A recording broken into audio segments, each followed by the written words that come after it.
Et qui incarne l'homme politique made in France par excellence, à vos yeux? Mitterrand. Mitterrand? Pourquoi?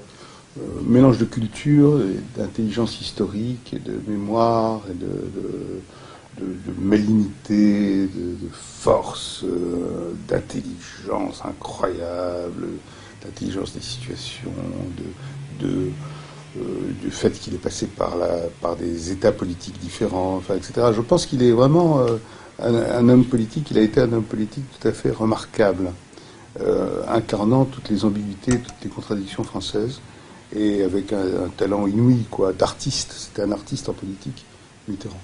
Et je pense que c'est lui, ça vous étonnera pas que je dise ça, limite, puisque j'étais son conseiller et tout ça, c'est celui qui m'a le plus touché et troublé.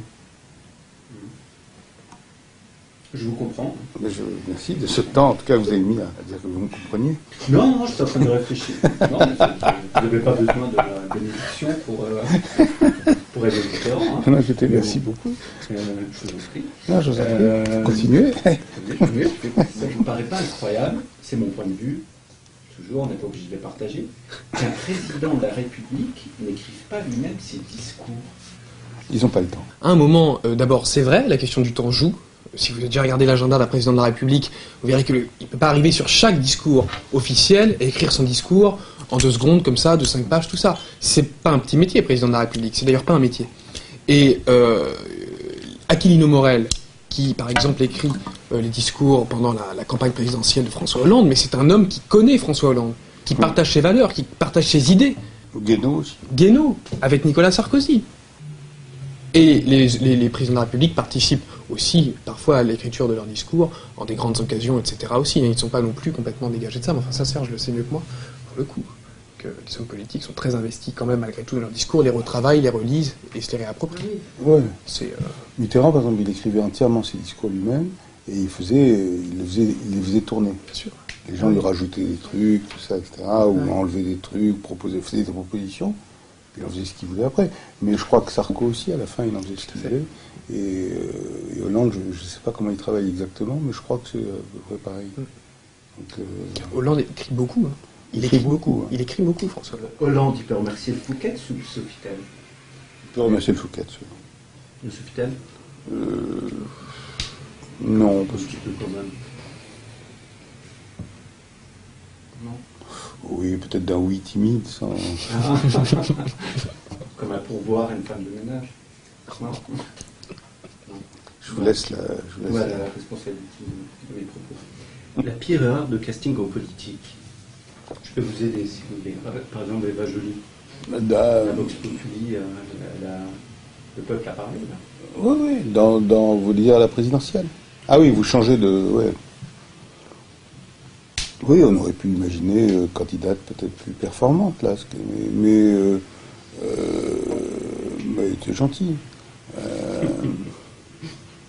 Non, c'est vrai, elle était gentille. Il y a pas de... Et puis elle était une femme sensible et intelligente. C'est pas trop une qualité en politique.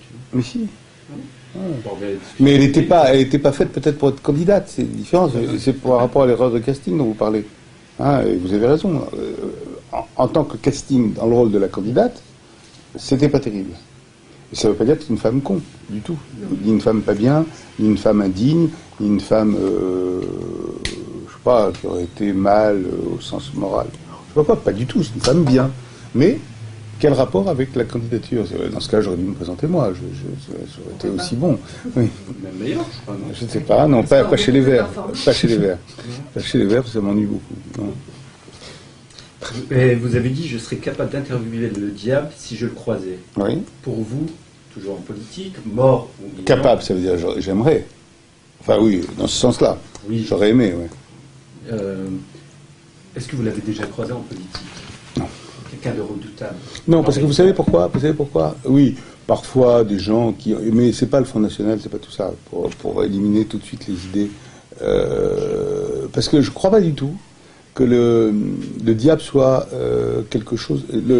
Les ennemis qu'on peut avoir, les adversaires qu'on peut avoir là, ne sont pas diaboliques.